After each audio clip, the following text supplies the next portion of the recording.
Have you ever been, say, ghosted after a few dates? Or maybe felt completely invisible in a meeting? You know, that feeling. Oh, yeah. That sharp sting. Exactly. And when we talk about it, we often say things like we feel crushed or maybe even brokenhearted. It's almost automatic, that kind of language. It really is. We reach for words of physical injury. But what if that's not just, a figure of speech? What if social rejection genuinely lights up the same parts of your brain as, stubbing your toe really hard? Well, that's exactly what we're diving into today. The sources we're looking at, they really explore this deep connection between social pain and actual physical pain processing in the brain. Yeah. The core idea is that our need to belong isn't just some nice-to-have emotional thing. It's fundamental. It's woven right into our biology. Right. So when that connection gets severed or even just threatened, it triggers real effects, physical, mental. The sources even touch on spiritual. Absolutely. So our mission today is to unpack 3 key ways rejection really hits us, starting with how the body itself responds. It's pretty surprising stuff. So point 1, social pain feels like physical pain. Not metaphorically, but like neurologically. Precisely. The neuroscience is fascinating here. Research shows that experiencing social rejection activates the same brain regions that process physical pain. The same regions, not just similar ones. The very same. We're talking specifically about areas like the dorsal anterior cingulate cortex, the DACC, and the anterior insula. These are the brain's kind of ouch centers. Wow. Okay, that's huge. So it's not just feeling bad, it's your brain registering something akin to an injury. That's the key insight. But, why? Why would evolution wire us up that way, linking social exclusion to, physical harm? It really boils down to survival. Think about our ancestors. For early humans, being part of a group wasn't optional. Right. Alone meant vulnerable. You needed the tribe for food, protection, Right. everything. Exactly. Being ostracized, pushed out, that was often a death sentence. So if the brain made social pain feel as urgent and alarming as, say, breaking a bone. It would force you to prioritize fixing the social bond, like an emergency alarm. Precisely. It's a powerful, built-in motivator. Danger. Reconnect immediately. It underlines that relationships aren't just emotional comforts, they are a biological necessity. Okay, so this isn't just theory. There's experimental proof for this brain activation overlap. Oh, definitely. The classic study here is the cyberball experiment. Cyberball, right. I remember reading about this, and honestly, it sounded almost ridiculously simple at first glance. It does, doesn't it? It's quite elegant in its simplicity. Basically, you put participants in an fMRI scanner. So you can see their brain activity in real time. Yep, and you tell them they're playing a simple online ball-tossing game with 2 other people. But the other players aren't real people. Nope, just computer programs designed to follow a script. So initially, everyone tosses the ball around normally, including to the participant. It feels inclusive. Okay, standard game. Then comes the switch. The 2 computer players suddenly just start throwing the ball only to each other, completely excluding the real participant. Ah, the social rejection part. Just silence. No more ball. Exactly. And what happens in the participant's brain is astonishing. Let me guess. The DACC and anterior insula light up. Like a Christmas tree.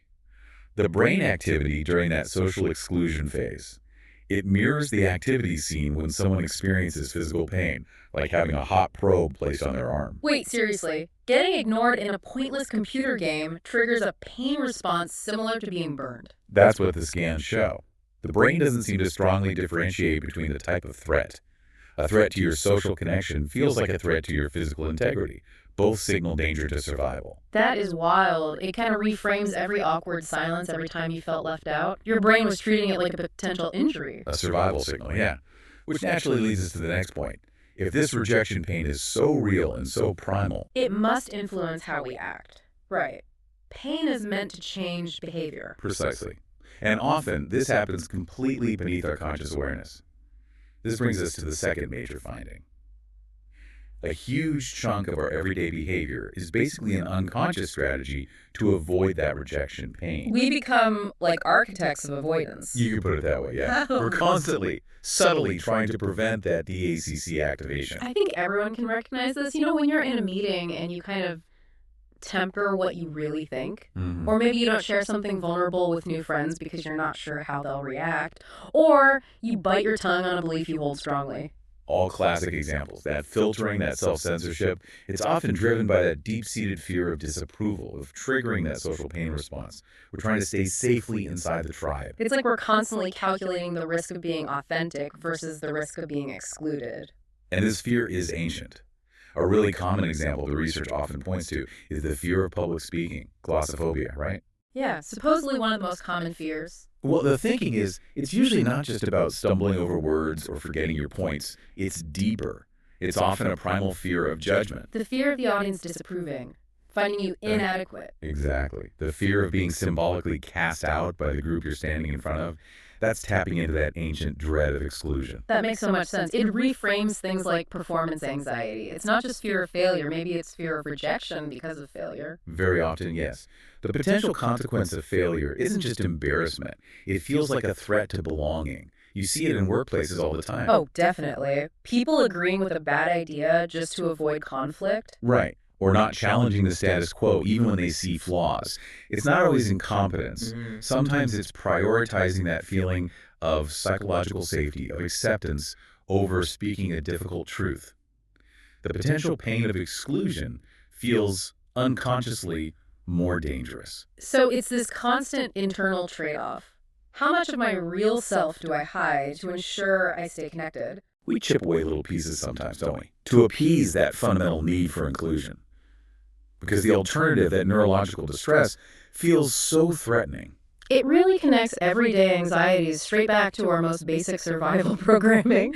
Makes you think, doesn't it? When was this last time, you listening maybe held back something important just to keep the peace or fit in? That feeling, that hesitation, that's your brain trying to steer you away from potential social injury. Okay, so rejection hurts like physical pain, and we unconsciously shape our lives to avoid it. But what happens if avoidance fails?